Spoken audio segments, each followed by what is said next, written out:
ভালো আছি। আপনি কোথা থেকে আসলেন? আমি আসলাম তো গ্রাম থেকে। জিসান কোথায়? জিসানকে দেখতেছি না। আসবেন বলে কই আসবেন না? আরও একটু বাইরে গেছে। ও আচ্ছা, আসুক তাহলে। বৌমা, আমি রোজা আছি, একটু ইফতারের জন্য কিছু রেডি করো, তারপর বাকি কথা বলবো।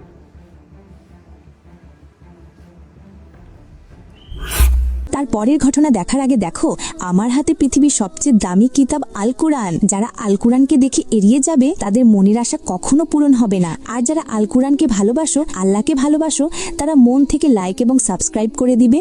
দেখবো আজকে কে কে আল্লাহকে ভালোবাসে, আল কুরআনকে ভালোবাসে, লাইক এবং সাবস্ক্রাইব করে।